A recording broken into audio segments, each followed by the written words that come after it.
वित्त मंत्री निर्मला सीतारमण ने 7वीं बार बजट पेश किया तो उनके पिटारे में छात्रों, युवाओं, किसानों, महिलाओं और बुजुर्गों यानी सबके लिए कुछ ना कुछ जरूर था।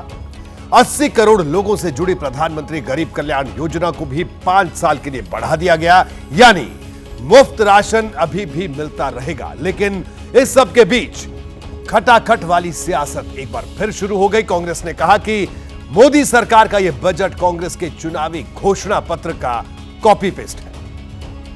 आज का बजट नए अवसर, नई ऊर्जा लेकर आया। आज का बजट विकसित भारत की एक ठोस नींव रखेगा। 3 करोड़ एडिशनल हाउसेस। विकसित भारत के नारे के साथ पेश बजट में जिक्र महिलाओं से लेकर कन्याओं तक, युवाओं से लेकर बुजुर्गों तक और किसानों से लेकर कामगारों तक का हुआ। बात अगर रोजगार की हुई तो फोकस स्वास्थ्य और शिक्षा पर भी रहा। Education loans for helping our youth who have not been eligible for any benefit under government schemes and policies. I am happy to announce a financial support for loans up to 10 lakh rupees for higher education in domestic institutions. 2024 में 63 seat के नुकसान के बाद गठबंधन की मदद से तीसरी बार सत्ता में आई मोदी सरकार ने बजट में कुछ न कुछ हर तबके को देकर देश के आर्थिक पहिए की दशा और दिशा तय कर दी। इसी के साथ राजनीति की दिशा भी तय हो गई। कांग्रेस ने इसे तुरंत अपने खटाखट वाले मैनिफेस्टो से जोड़ दिया।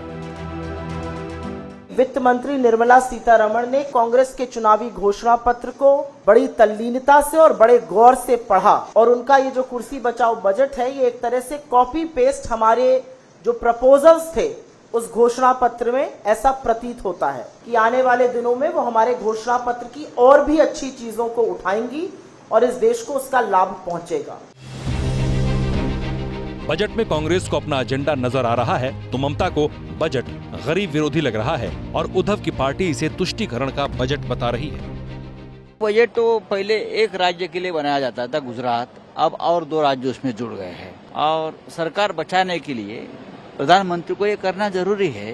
कुर्सी बचाने के लिए बजट बनता है, देश के लिए नहीं बनता है, ये हमने पहली बार देखा है। Budget is totally directionless, anti people, no vision, only the political mission is there. একটা পার্টি নিজেকে খুশি করার জন্য শুধু তাদের স্বার্থে বাজেট করেছে। It's a political bias budget. विपक्ष के आरोप अपनी जगह है, लेकिन 2024 में बीजेपी को हुए 63 सीट के नुकसान के पीछे मिडिल क्लास, किसानों और युवाओं की नाराजगी को बड़ी वजह बताया जाता है। टैक्स स्लैब में बदलाव कर मिडिल क्लास को राहत देने की छोटी सी कोशिश की गई है। खेती और उससे जुड़े सेक्टर्स के लिए 1.52 लाख करोड़ का ऐलान कर किसानों को 3 लाख करोड़ की योजनाओं से महिलाओं और लड़कियों को अपने पाले में लाने का प्रयास किया है। सस्ते एजुकेशन लोन और मुद्रा लोन की सीमा बढ़ाए जाने से युवा भी खुश दिखाई दे रहे हैं।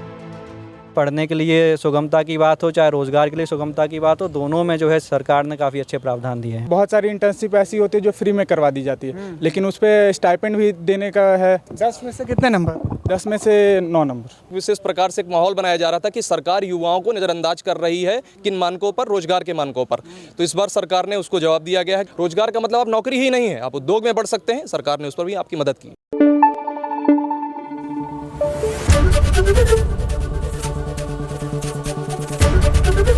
एबीपी न्यूज आपको रखे आगे।